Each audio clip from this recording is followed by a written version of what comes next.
Hello, hello. Hello Olivier. Hello Risa. Donc, un peu avant le FOMC, ce qui est intéressant, c'est que on est en hedging calibration de 2,1. Hier, c'était 3, 2,93. Ouais, Donc, il faut faire attention hein, de bien calibrer les pattes. Sur le GEX, on est vraiment au milieu. De toute façon, même le GEX historique, il est tout juste sur le zéro. Ce qui est intéressant, c'est que on se base sur ce qu'on voit sur les options, quelle patte prendre en premier. En fait, on est à peu près au milieu, et ça m'étonne pas trop du fait de la release du FOMC. On est au milieu entre ce pic de put et ce pic de call. Ce pic de call, il a été rejeté durant toute la journée. Hello Alina, hello Fabrice, Olivier, Larisa. Donc, alors, ce que je disais, c'est que l'on regarde tout aussi bien les informations que l'on a sur le stream de structure. Cette feuille est streamée sur le Discord de structure et c'est ce que je regarde exclusivement. Euh, Ici, je comprends pas en live pourquoi on n'a pas notre fameux calibration. Ah, il est revenu à 2,19. Il faut quand même comprendre dans quel environnement on est. On est vraiment au milieu de ce pic de put et de ce pic de call. Ce pic de put, à mon avis, il a été quand même revendu et les calls ont été beaucoup plus, sont montés en volume durant l'après-midi. La différence, ou bien pas vraiment la différence, la chose à noter que j'avais commencé à dire, c'est qu'on a une volatilité à l'ATM NQ de 51 et, et, et, et ça nous donne une calibration de 2,25, de 2,25. Ça nous amène à penser que il faudrait vendre un peu le spread. Ou se mettre, comment est calculée la calibration? Très bien, Olivier. Donc, la calibration, c'est la valeur du NQ, disons le dernier prix NQ, multiplié par la valeur du point NQ. Ça change pas. Tu prends 2 ou bien tu prends 20, c'est la même chose, multiplié par la volatilité implicite à l'ATM, ce qui veut dire c'est la reproduction du prix futur en principe option. Ce qui nous donne, et on fait la même chose pour le suivant, ce qui veut dire le ES, ce qui nous donne une valeur, comment, où est-ce qu'il est mon Excel? Ce qui nous donne une valeur faciale de mon indice NQ, une valeur faciale de mon indice ES, et qu'à ce moment T, on a besoin de deux quantités, point 20, 2,2 on va dire, euh, 2,2 quantités de 2,2 quantité de ES pour faire face à la quantité de NQ. Le NQ, il est quand même à 30 000. Donc, bon, le S a quand même beaucoup augmenté, mais ça corrige aussi avec cette différence de volatilité. Il y en a un qui est à 51, ce qui est énorme hein, sur le NQ. Et pour le S, c'est aussi à 38, ce qui est pas mal. Mais c'est du fait de la calibration du FOMC. Même en tradant et en ayant une bonne connaissance du spread, on a besoin d'outils pour ça. Et, personnellement, j'ai pas trouvé mieux que Volfix pour faire du spread. Euh, il y a plusieurs outils qui nous aident à faire du spread, dans le sens, on a des dômes qui sont très bien fabriqués et ils sont très rapides pour pouvoir rentrer les quantités, pour comprendre si nos quantités que l'on a rentrées sont à la limite. Donc là, on a un ordre de 2 à la limite, ou bien ici, on a 2 buy en stop. Et c'est des ordres, disons, le marquage d'ordre est très évolué. Disons, il est très bon, quoi. Donc, pour le spread, c'est que l'on compare le NQ, dans le cas arbitrage NQES, on compare le NQ avec, on compare le NQ avec le ES. Et on le compare et on le corrige par la suite avec ce fameux point de calibration entre le NQ et le S. Donc, pour le comparer, moi j'ai trouvé Volfix qui me fait vraiment beaucoup, qui me simplifie beaucoup la vie et qui fait vraiment un bon travail pour comparer le NQ et le S et me donner une différence. Donc ici, depuis ce matin, depuis la fermeture d'hier, du 17 au 17, du 17 juin jusqu'à maintenant, le NQ pousse beaucoup plus vite que le ES. Donc, ce NQ est au-dessus du ES. Je sais le comparer dollar contre dollar, dans le sens où là, on compare tous les 4 ticks, et ici tous les 2 ticks, 10 ticks de 1 point contre 2,5 points. La valeur des points, c'est 5 contre 2, donc ça fait exactement la même chose.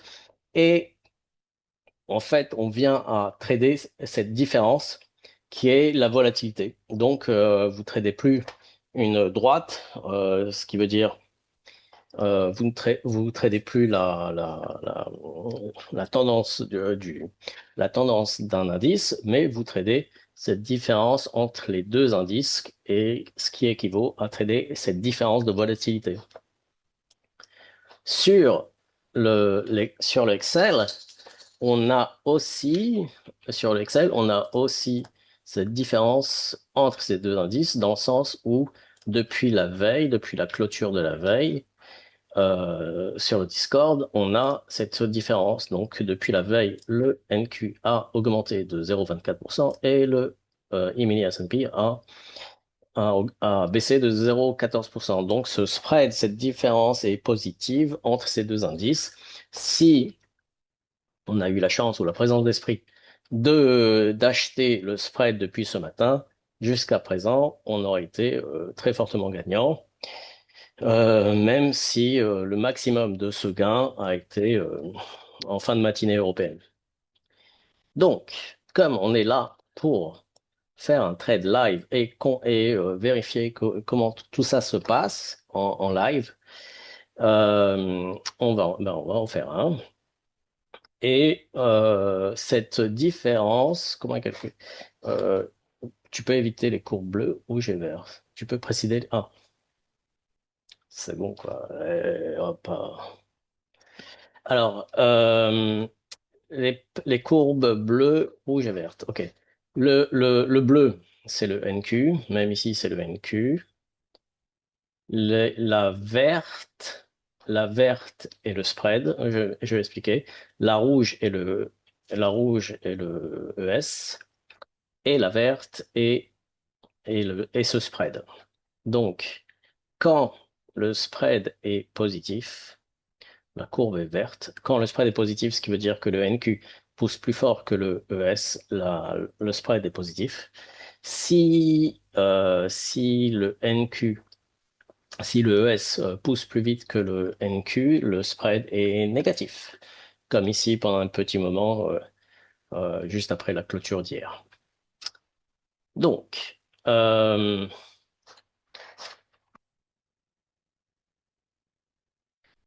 est-ce que vous avez une question avant qu'on commence un trade et que l'on comprenne comment ça se passe?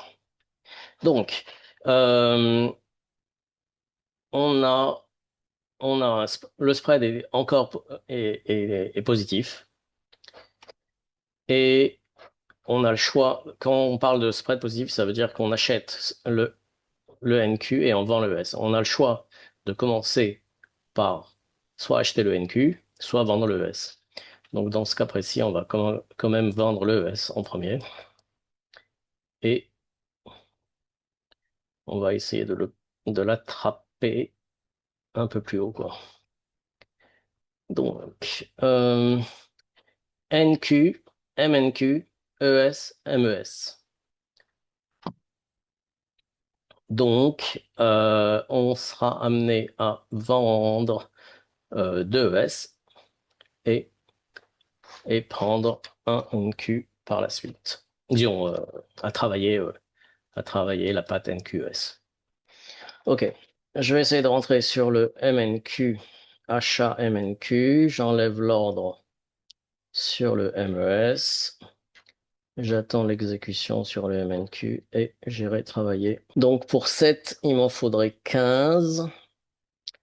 Donc je mettrai un ici, ça m'en fait 10. Et je travaille 74. 74, comment? Ça m'en fait 15. J'aurai tout le loisir de changer les stops.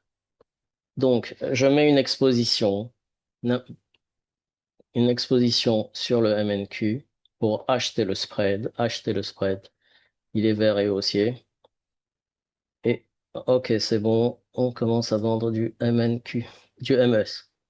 Donc, on est à plus 7, moins, plus 7 MNQ, moins 3 MES.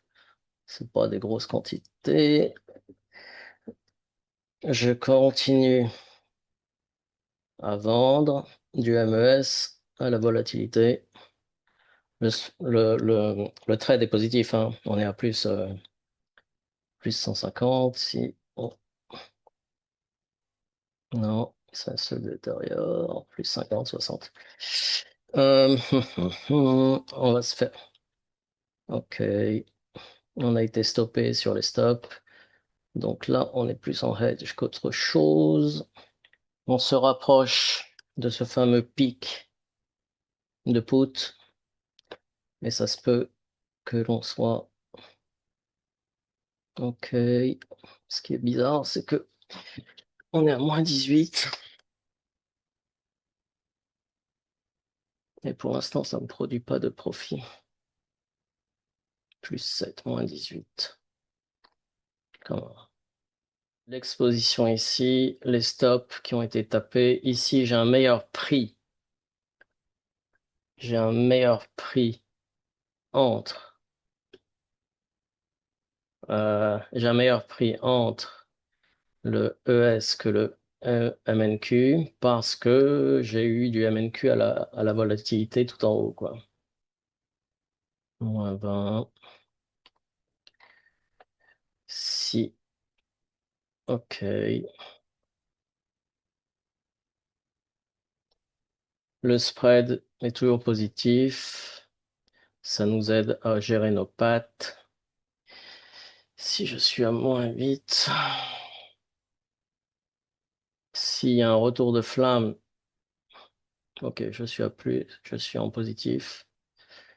J'enlèverai 3 en stop. Et comme je suis, comment? Euh, et comme je suis en positif, alors, comme je suis en positif, on va le sortir, hein. Alors, ici, je suis à plus 1, ici, je suis à moins 8. Euh,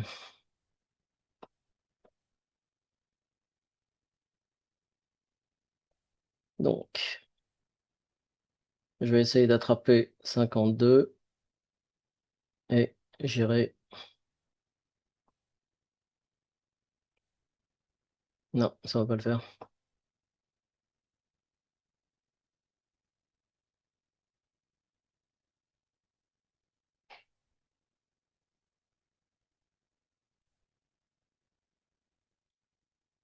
Ok.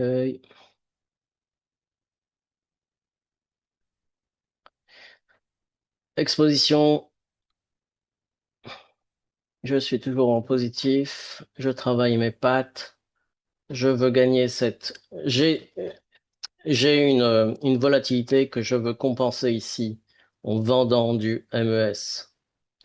This is the game. C'est ça l'histoire. Ok. Je veux vendre plus 7, je serai à plus 8.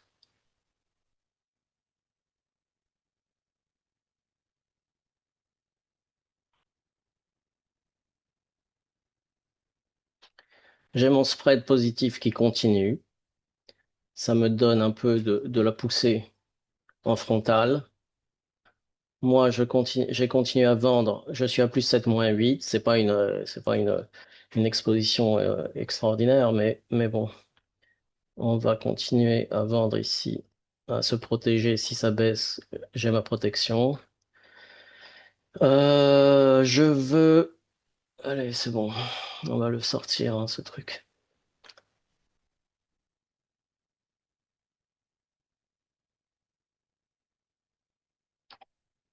On va le finir ici. Et on verra la patte, comment on la travaille. Qu'est pas ça? Ok, 73, il a été tapé. Euh, il va me faire des problèmes, celui-là.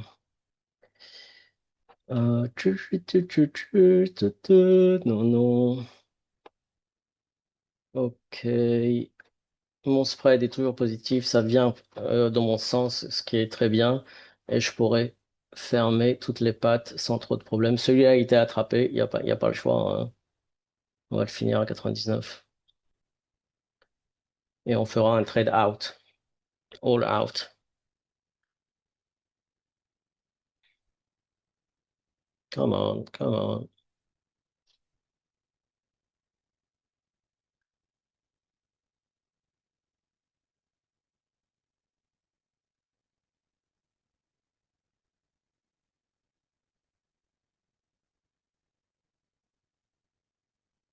96, 97. Il m'a mangé mon profit, celui-là.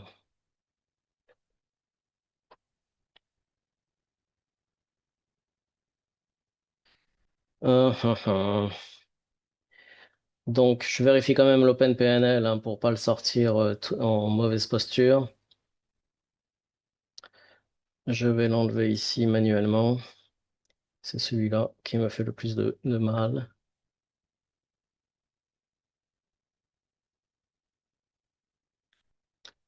Ok, je vais essayer de le sortir. Ah, c'est dommage. Je vais le sortir à 12 et je ferai un trade out. Tout ça, c'est l'attrapage du MES. C'est bon, plus 40. On l'a sorti quand même. Trade out, ça enlève tous les ordres. C'est très utile. Et voilà. En résumé, on avait un spread positif. Disons, je me rappelle pas exactement des dates, mais on peut chercher un spread négatif durant la journée. Ah, et ben voilà. Ça, c'est un spread négatif durant la journée où le ES est au-dessus du NQ. Donc, on a un spread négatif qui s'agrandit. On le voit aussi sur le chart. On le voit sur le chart où le spread s'agrandit. Je sais compris en même temps. Euh, et le spread s'agrandit et notre spread aussi augmente. Donc là, on a un spread négatif. Pour la journée d'aujourd'hui, on avait un spread positif et on a conservé notre spread positif toute la journée. Ça nous a aidé à le sortir en positif, hein, ce spread. Olivier il dit que c'est un peu sportif. Ben ouais, c'est sportif, mais c'est ça le trading, hein. Soit on colle à la volatilité. Soit c'est la volatilité qui nous attrape et qui nous fait en général des PNL négatifs. Donc, il faut avoir une conscience de ce que l'on fait, de savoir si on est en spread positif ou négatif. Avec Wolfix, franchement, ça nous aide beaucoup d'avoir un calcul de spread automatique dessus. Bon, après, on s'est fait attraper. On s'est fait attraper sur ce ES, mais bon. L'important, c'est de sortir les trades en positif.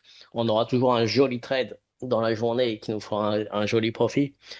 Et donc un joli profit plus deux, trois trades qui sortent plus ou moins en positif, autour de zéro, hein, plus 50, moins 50, ainsi de suite. Et ça conserve le capital. Toute cette gymnastique, c'est pour conserver le capital. Euh, Toute cette gymnastique d'être sur plusieurs pattes, on n'a pas vraiment le choix, dans le sens où tous les prix futurs, ils ont un delta de 50, ce qui veut dire qu'ils peuvent tout aussi bien monter que descendre. Et, euh, et sur le long terme, je trouve ça très viable. Bref, qui est pas bien. Sur le Scalper Fanatic, il dit que sur le long terme, je trouve ça très viable, mais il trouve pas qu'il y a assez de volatilité pour lui. La volatilité, quand même, la volatilité, elle est à 55, 53, ça augmente, hein, sur 54. Elle était à 51 au début, elle est à 54 tout de suite. Et cette volatilité, elle est quand même importante. Voilà les amis, on va essayer de faire beaucoup plus de trades live comme une confirmation de ce on diffuse sur Discord et sur ce qu'on et comment on utilise Volfix. Volfix, c'est une plateforme, c'est une très bonne plateforme, hein, c'est une plateforme order flow. J'utilise pas trop l'order flow. Je regarde que ce soit les big trades ou bien ces clusters de volume ici. Et je rajoute ces lignes de volume de ces lignes de volume d'options. Donc ici, on a nos high put et ici, on a nos high call. Donc on voit bien que depuis le début de la journée, on se balade entre les deux. Et en fait, si on se balade entre les deux sur le prix futur, on se balade aussi ici entre les deux, entre ce volume profile d'options. Ça, c'est les volumes d'options en put et volumes d'options en call. Et cette ligne, c'est le prix futur qui se balade les, entre les options, entre ces volumes d'options. Par rapport mais il y a aussi des niveaux. Voilà ce qui est bien dans les volumes d'options. Par rapport aux options. C'est exactement ça, Olivier. Je vois que tu t'intéresses au volume d'options et aux options en général. Donc, il y a une interconnexion entre les options et les futurs. Les deux travaillent en même temps. Je ne dis pas que chaque intervenant doit avoir un compte pour travailler les futurs et les options, mais il faut avoir au moins un œil sur les options pour comprendre qu'est-ce qui se passe sur le marché. Euh, donc là, on s'approche très franchement de ce volume de put, et ceux qui ont vendu ces puts, ils auront deux choix, soit de vendre, soit de vendre ce put, soit de vendre le futur pour couvrir une perte sur les puts, sur l'encaissement de leur prime de put, soit le prix futur repassera par le haut, mais il y aura une très forte bagarre au niveau de ce niveau de prix, hein, à 7500. Voilà, voilà, les amis. Eh ben, ça a été assez short. Le trade a été assez court. 15 minutes. Je pense que le trade, il a duré une petite dizaine de minutes. N'oubliez pas de remplir la landing page que je vous ai envoyée.